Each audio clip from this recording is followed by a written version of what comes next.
બોલીએ દશા માત કી જય। એક ગામમાં નદીના કિનારે રાજાનો મહેલ આવેલો।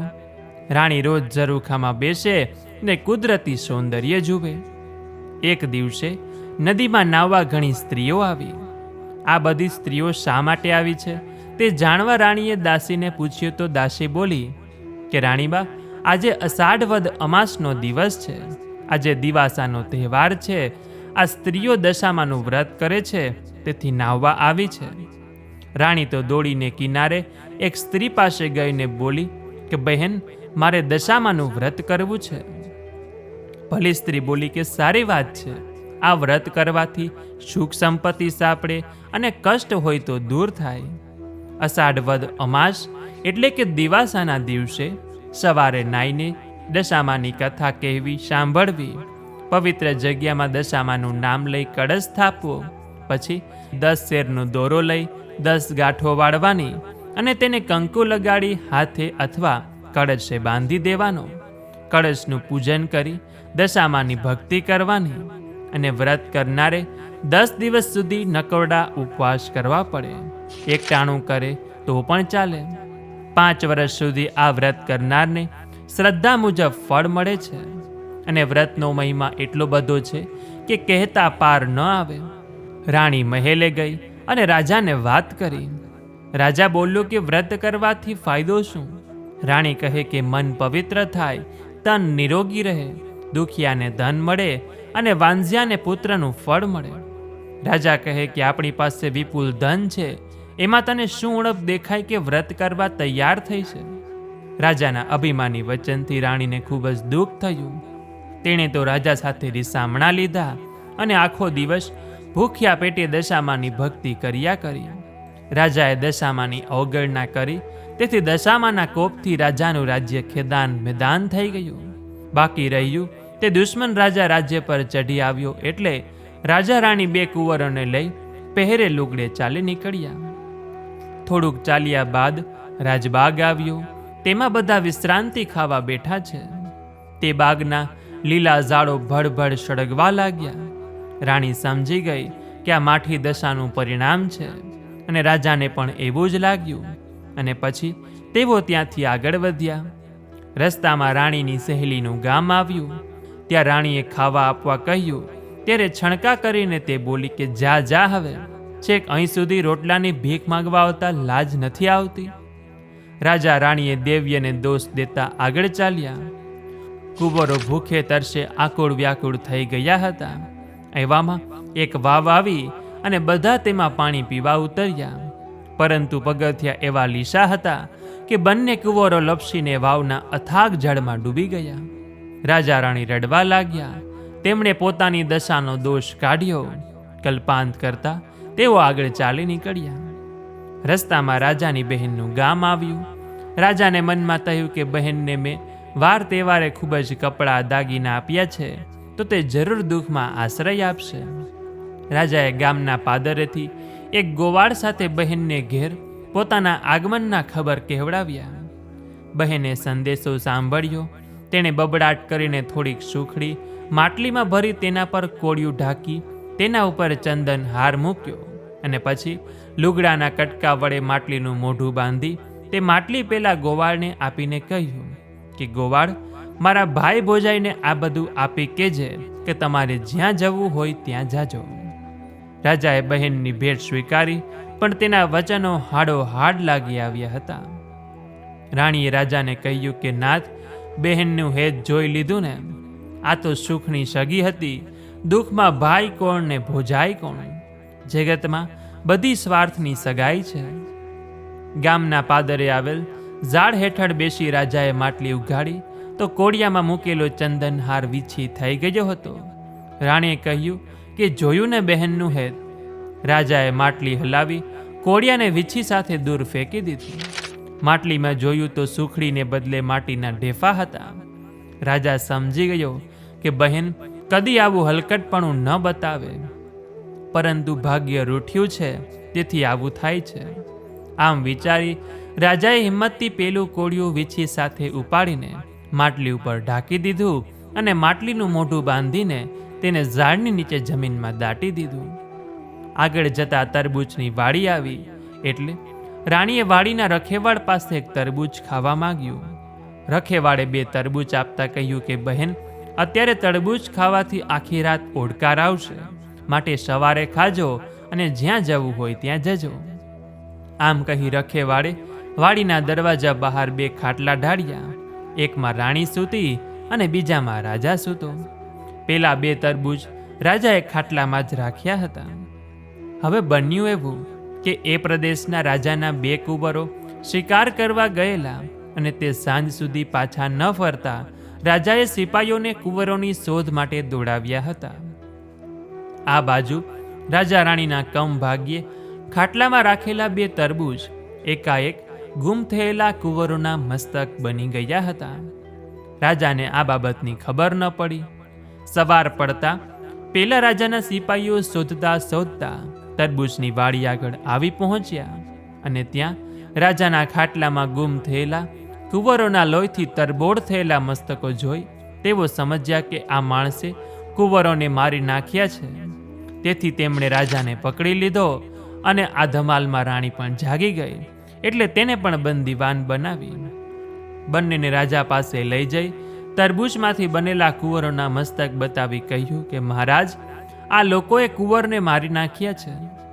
રાજાએ બંનેને કેદખાનામાં જુદી જુદી કોટડીઓમાં પૂરી દીધા. રાણીને ઘણીવાર મનમાં થતું કે મારા પતિએ દશામાના વ્રતની અવગણના કરી છે, તેથી જ કુટુંબના માથે દુઃખના ડુંગર તૂટી પડ્યા છે. માટે અષાઢ માસના દશામાનું વ્રત કરી માને રીઝવું. શ્રાવણ મહિનો બેસવાના 1 દિવસ પહેલા રાણીએ કેદખાનાના ઉપરીને કહ્યું કે ભાઈ, આવતીકાલે દિવાસો છે અને હું દિવાસાના દિવસે દશામાનું વ્રત કરું છું, માટે વ્રત કરવા દેશો તો તમારું ભલું થશે. ભલા ઉપરીએ ધર્મના કામમાં ના પાડી નહીં અને જોઈતી સામગ્રી લાવી આપવા વચન આપ્યું. દિવાસાના દિવસે સવારે નાઈને રાણીએ 10 શેરનો દોરો લઈ તેને 10 ગાંઠો વાળીને કંકુ લગાડ્યું. પછી માનું નામ લઈ કળશની સ્થાપના કરી અને તે દોરાને કળશે બાંધી દીધો. પછી કળશનું પૂજન કરી આખો દિવસ દશામાની ભક્તિ કરી ભૂખ્યા પેટે સૂઈ ગઈ. આવી રીતે 10 દિવસ નકોરડા ઉપવાસ કરી રાણીએ વ્રત પૂરું કર્યું. અને એ રાતના રાણીએ 10 મુઠ્ઠી ઘઉં ભરી માટીની સાનણી બનાવી અને સવારે નદીમાં પધરાવી દીધી. અને એ રાતના ત્યાંના રાજાને સ્વપ્નમાં દશામાં આવીને કહ્યું કે રાજા, તે કેદ કરેલા સ્ત્રી પુરુષ તારા કુંવરોના હત્યારા નથી, પણ દૂરના રાજ્યના રાજા રાણી છે, માટે તેમને છોડી દે. તમારા કુંવરો જે શિકારે ગયા હતા તે તેના મોસાળમાં છે. તેઓ કાલ સવારે હેમખેમ તારા મહેલે આવી પહોંચશે. તે જે લોહી નીતરતા મસ્તકો જોયા હતા તે માયાવી મસ્તકો હતા, માટે શોક ન કરીશ. સ્વપ્ન પૂરું થયું ને રાજા તો જાગી ગયો. તેને ઊંઘ આવી નહીં અને સવાર પડતા જ તે ગુમ થયેલ 2 કુંવરો મારતે ઘોડે મહેલે આવી પહોંચ્યા અને રાજા કુંવરોને ભેટી પડ્યો ને આખા મહેલમાં આનંદ છવાઈ ગયો. પછી તે રાજાએ પેલા બંદીવાન રાજા રાણીને માન સહિત મહેલે બોલાવી તેમને આવકારી જમાડીને કહ્યું કે ક્ષમા કરજો, તમે નિર્દોષ છો. મારા કુંવરો જીવતા છે અને આખરે તે મહેલે આવી ગયા છે. મને લાગે છે કે કોઈ દેવીનો કોપ તમારા પર ઉતર્યો છે, તેથી તમારી દુર્દશા થઈ છે. પરંતુ હવે દશા પલટાઈ છે એવું લાગતા રાજા રાણી પાછા પોતાના રાજ્યનગર તરફ નીકળી પડ્યા. રસ્તામાં રાજાની બહેનના ગામનું પાદર આવ્યું એટલે રાજાએ અગાઉ ઝાડ નીચે દાટી દીધેલી માટલી કાઢી અને મોઢે બાંધેલું લુગડું છોડ્યું તો માટલીમાં સુખડી ભરેલી હતી. તે બંનેએ ખાધી અને પછી કહ્યું કે નાથ, હવે આપણી બેડા વળી છે, માટે ધીમે ધીમે સર્વે સારાવાના થશે. આગળ જતા પેલી વાવ આવી. આવતી વખતે દશામાએ વાવમાંથી બંને કુંવરોને અદૃશ્ય રીતે ઉઠાવી લીધા હતા.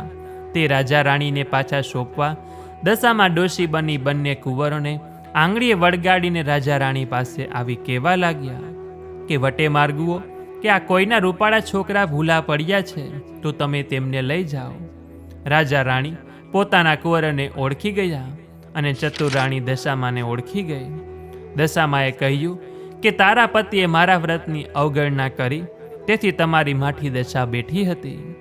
મારા વ્રતનું તમને પારખું થઈ ગયું છે, એટલે તમે મારા વ્રતનો મહિમા સર્વેને સમજાવજો. વ્રત કરનાર જરૂર સુખી થશે. રાજા રાણી અને કુંવરોએ દશામાને નમન કર્યું અને તે આશીર્વાદ આપી અંતર ધ્યાન થઈ ગયા.